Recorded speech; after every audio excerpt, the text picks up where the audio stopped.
Gangrape कांड पर फैसला आ चुका है। कुलदीप सिंह सेंगर दोषी करार दिए गए हैं। सह आरोपी शशि को बरी कर दिया गया है। कोर्ट ने कहा कि पीड़िता नाबालिग थी। 30 हजारी कोर्ट ने फैसला अब सुनाया ये है कि 19 दिसंबर को सजा का ऐलान किया जाएगा। तो एक तारीख 19 दिसंबर की मुकर्रर की गई है जब कुलदीप सिंह सेंगर को सजा सुनाई जाएगी। तो उस दिन का इंतजार रहेगा। उससे पहले दोनों पक्ष बहस करेंगे कि कुलदीप सिंह सेंगर को कितनी सजा मिलनी चाहिए। अनुपम लगातार हमारे साथ न्यूज रूम से जुड़े हुए हैं। अनुपम, जिस तरह से हम बात कर रहे थे कि इस पूरे मामले को लेकर बीजेपी कहीं ना कहीं सजग थी। उसके एक विधायक ने इतने बड़े कांड को किया था और बीजेपी अपनी किरकिरी नहीं करवाना चाहती थी। इस मामले को सीबीआई को दिया गया, लेकिन कहीं ना कहीं कुलदीप सिंह सेंगर ने पूरे राजनीतिक रसूख का फायदा जरूर इस मामले को लेकर उठाया। देखिए, सबसे बड़ी बात नीलू ये है, जिस बात का आप जिक्र कर रही हैं, कुलदीप सेंगर फायदे का सौदा ही करते थे। क्योंकि जिस तरीके से कुलदीप सेंगर की अगर राजनीति की बात की जाए तो आप देखिए, कुलदीप सेंगर आज दोषी करार दिए गए हैं, लेकिन कुलदीप सेंगर पर मेहरबानियां कब से चलती आई हैं। ऐसा नहीं है कि सिर्फ इस मामले में। कुलदीप सेंगर जब बीएसपी में थे, उसके बाद समाजवादी पार्टी में आए और उसके बाद जब बीजेपी में आए, तो ये जब मामला सामने आया 2017 में, तो कुलदीप सेंगर लगातार इस बात की जोड़तोड़ में लगे हुए थे, इन कोशिशों में लगे हुए थे कि किसी भी तरह से वो इस मामले से बच जाएं। और इसीलिए आप देखिए कि कई बार उनके लोगों ने पीड़ित परिवार को धमकाने तक की कोशिश की। और 2018 में जो एक्सीडेंट हुआ था, उस एक्सीडेंट के बाद कुलदीप सेंगर जेल में थे, लेकिन उसके बाद भी उनके गुर्गे लगातार उस पीड़ित परिवार को धमका रहे थे। पीड़ित परिवार ने इस बात को कहा, जब पीड़िता के पिता की पुलिस हिरासत में मौत हुई तब भी कुलदीप सेंगर पर सवाल हुए, लेकिन उसके बाद भी कुलदीप सेंगर से कोई पूछताछ नहीं हुई। तो कहीं ना कहीं कुलदीप सेंगर को यह लग रहा था, इसीलिए सरकार नहीं चाहती थी, बीजेपी की सरकार, की किसी भी तरह से सरकार पर कोई दाग आए, और सरकार ने इस पूरे मामले की निष्पक्ष जांच के लिए सीबीआई को केस ट्रांसफर किया था। लेकिन आपने कुलदीप सेंगर के वर्चस्व की बात की, तो कुलदीप सेंगर का सिक्का चलता था। कुलदीप सेंगर के उन्नाव और आसपास की बेल्ट में आपको बताएं, इनके अपने पॉलिटिकल करेक्शंस का बहुत फायदा उठाया है। बीएसपी के जब राज था और जब समाजवादी पार्टी में ये आए, आपको देखिए कि हर सत्ता में इन्होंने अपनी धमक स्थापित करने की कोशिश की, हर दल में अपनी स्थापित करने की कोशिश की। बीएसपी में भी रहे, समाजवादी पार्टी में भी रहे और बीजेपी में आए। और अंत में जब बीजेपी ने देखा कि अब कुलदीप सेंगर के चलते काफी किरकिरी बीजेपी की हो गई है, तब सीबीआई को केस ट्रांसफर किया। उसके बाद इनको बीजेपी से बाहर का रास्ता दिखा दिया गया, निष्कासित कर दिया गया बीजेपी से। तब जाकर के कहीं ना कहीं बीजेपी पर जो सवाल खड़े हो रहे थे, उत्तर प्रदेश की सरकार पर जो सवाल खड़े हो रहे थे, तब वो बंद हुए। लेकिन सवाल सबसे बड़ा यह है कि अब कुलदीप सिंह सेंगर को क्या सजा मिलेगी। दोषी करार दे दिया गया है कुलदीप सेंगर को, और हर कोई ये जानना चाह रहा है कि आखिर उन्नाव के 2017 के इस पूरे मामले में कुलदीप सेंगर को सजा क्या मिलेगी, और 19 दिसंबर को जब सजा पर सुनवाई होगी तो अदालत क्या फैसला सुनाती है सजा पर। बिल्कुल अनुपम, तो क्या फैसला 19 दिसंबर को सुनाती है। लेकिन एक बड़ी खबर कही जा सकती है, जिस तरह से उन्नाव रेप मामले में लोगों को इंतजार था कि कब इस बेटी को इंसाफ मिलेगा, वो जरूर आज 16 दिसंबर के तारीख को यह तय हो गया कि कुलदीप सिंह सेंगर दोषी हैं। अगर कुलदीप सिंह सेंगर के रसूख की बात जिस तरह से अनुपम हम कर रहे थे, उसने लगातार अपने राजनीतिक रसूख का फायदा उठाया और यही वजह थी कि कोर्ट को लखनऊ से ट्रांसफर करके दिल्ली भेजा गया कि कहीं ना कहीं इस पूरे मामले को कुलदीप सिंह सेंगर प्रभावित कर सकते हैं। और हुआ भी ऐसा ही, एक्सीडेंट कराया, तमाम तरह की वो सारे काम कुलदीप सिंह सेंगर ने किए जो कि अपने आप को बचाने के लिए एक आरोपी करता है। देखिए, सबसे बड़ी बात यह आप इसी तरह से समझिए कि 2017 में जब यह मामला सामने आया था और जब पुलिस में शिकायत दर्ज कराई गई थी और उसके बाद पीड़िता गायब हो गई थी, तब पुलिस के आला अधिकारियों, जो वहां का माखी थाना है और जो तमाम जो थाने हैं, उनके थानाध्यक्ष से लेकर के पुलिस अधिकारी आकर के कुलदीप सेंगर के घर में 3-3, 4-4 घंटे बैठे रहा करते थे। किसी ने यह कोशिश नहीं की कुलदीप सेंगर से कोई पूछताछ हो या कार्रवाई हो। जब यह मामला सुर्खियों में आया और जब कहीं ना कहीं इस पूरे मामले की गूंज राजधानी लखनऊ तक पहुंची, तब जाकर के सरकार सत्ते में आई, तब जाकर के सरकार ने कार्रवाई के लिए कदम आगे बढ़ाए। तब कुलदीप सेंगर क्या अलग से उन्नाव के पुलिस कप्तान ने तब पुलिस भेजी, तब जाकर के आगे कदम आगे बढ़ाए गए। लेकिन सवाल यहां पर ये, लोकल पुलिस से लेकर के तमाम अधिकारियों तक कुलदीप सेंगर का एक नेटवर्क चलता था और किसी ने तब जहमत नहीं उठाई थी कुलदीप सेंगर पर। जब यह मामला सीबीआई को ट्रांसफर हुआ, सीबीआई ने इस पूरे मामले में जांच को आगे लेकर के गए, तो तब भी कुलदीप सेंगर इस बात को लेकर आश्वस्त था कि उसका इस पूरे मामले में कोई मामला नहीं है। वो किसी तरह से इस मामले में फंसाया जा रहा है, राजनीतिक द्वेष की भावना से उसको फंसाया जा रहा है। कुलदीप सेंगर ने हर बार मीडिया में यही स्टेटमेंट दिया कि उसका इस पूरे मामले में कोई रोल नहीं है। लेकिन आज की सबसे बड़ी खबर यही है कि कुलदीप सेंगर इस पूरे मामले में अब दोषी करार दे दिया गया है। बिल्कुल। और इस वक्त दिल्ली से हमारे साथ सुशील जुड़ गए हैं, उन्नाव से हमारे साथ अनुज होंगे और इसके अलावा ऋषभ मणि हमारे साथ लखनऊ से होंगे। लेकिन सबसे पहले रुख करते हैं हम दिल्ली का। सुशील हमारे साथ मौजूद है। सुशील, आज कोर्ट में क्या कुछ हुआ, कैसे सिलसिलेवार तरीके से आपने समझना चाहेंगे कि किन किन बिंदुओं पर जज साहब ने गौर किया और उसके बाद कुलदीप सिंह सेंगर को दोषी पाया गया?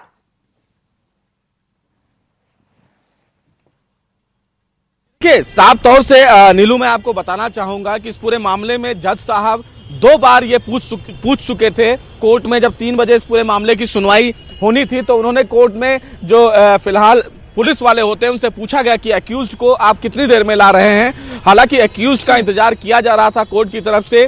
3 बजे फिलहाल अक्यूज्ड यानी कि कुलदीप सिंह सेंगर नीलू और शशि सिंह दोनों आरोपियों को कोर्ट में पेश किया गया। कोर्ट ने जो जज हैं स्पेशल सीबीआई जज धर्मेश कुमार, उन्होंने सिलसिलेवार तरीके से ये बताया कि किस प्रकार इस पूरे मामले में घटना को अंजाम दिया गया, पीड़िता ने किस तरह कोर्ट में बयान दिया। पीड़िता का जो बयान था नीलू इस पूरे मामले में वो काफी अहम था। पीड़िता को नाबालिग माना है जब घटना 2017 में अंजाम दी गई थी, यानी कि पीड़िता को किडनैप किया गया था और उसके साथ रेप किया गया था। दूसरा जो महत्वपूर्ण टिप्पणी और फैसला कोर्ट की तरफ से है वो ये है कि कुलदीप सिंह सेंगर का मोबाइल लोकेशन काफी महत्वपूर्ण सबूत माना गया है। कोर्ट ने ये माना है कि कुलदीप सिंह सेंगर उस घटना के दौरान वहां पर मौजूद थे। ऐसा कोई सीधा फिलहाल सबूत जो सह आरोपी शशि सिंह हैं उनके खिलाफ नहीं मिला है, जिससे ये माना जाए कि शशि सिंह ही उस पीड़िता, नाबालिग पीड़िता को लेकर आई थी उस स्थान पर जहां पर उसके साथ रेप किया गया। लेकिन जो बड़ा फैसला है नीलू वो यही है कि पीड़िता को नाबालिग माना है कोर्ट ने। और ये न केवल कोर्ट से कुलदीप सिंह सेंगर को एक बड़ा झटका है, बल्कि नीलू राजनीतिक रूप से भी एक बड़ा झटका कुलदीप सिंह सेंगर को है। क्योंकि सुप्रीम कोर्ट के आदेश के मुताबिक अगर किसी भी नेता को 2 साल से ज्यादा की सजा अगर दी जाती है तो वो उसकी सजा की अवधि खत्म होने के बाद वो अगले 6 साल तक चुनाव नहीं लड़ सकता है। चूंकि पॉस्को एक्ट के तहत कुलदीप सिंह सेंगर को दोषी करार दिया गया है तो पॉस्को एक्ट में जो न्यूनतम सजा है वो 10 साल की है और अधिकतम सजा उम्र कैद की है। तो ये माना जाएगा कि 19 दिसंबर को सजा पर हम बात पर करेंगे। लेकिन इस वक्त हम अनुज का रुख करते हैं, उन्नाव में हमारे साथ मौजूद है।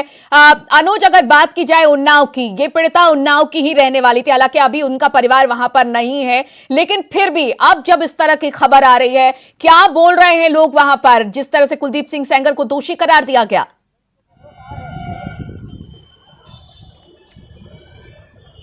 जी बिल्कुल नीलू, जिस तरह से विधायक को सजा में दोषी करार दिया गया है उस तरह से उन्नाव के लोग दबी जुबान से जरूर बोल रहे हैं कि जो न्यायपालिका पर भरोसा है वो कायम रहेगा। वहीं आपको बता दें कि जो पूरा मामला था उसको लेकर कहीं ना कहीं विधायक के बाहुबली होने के चलते कोई आवाज नहीं उठा पाता था और आज भी स्थिति ये बनी हुई है कि गांव में कोई उनके खिलाफ बोलने वाला नहीं है। अगर हम बात करें उन्नाव शहर की, उस शहर के अंदर भी विधायक के खिलाफ बोलने वाला व्यक्ति आपको नहीं मिलेगा।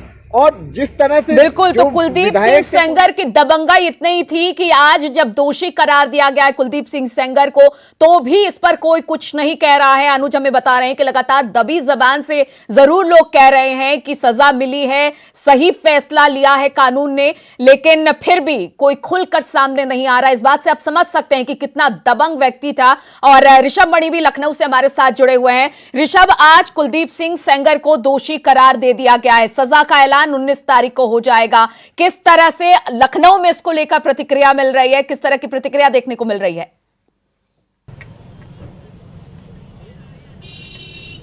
देखिए, ये पूरा मामला है एक रसूख का, जो कुलदीप सिंह सेंगर का रसूख था लोकल एडमिनिस्ट्रेशन के ऊपर, पुलिस के ऊपर। जो दबाव था, जो प्रभाव था, वो बरसों से उन्नाव प्रशासन के ऊपर था। जून 2017 में जब इस घटना की शुरुआत होती है, पीड़िता शिकायत करती है, तब भी कुलदीप सिंह सेंगर के खिलाफ कोई एफआईआर नहीं दर्ज की जाती है।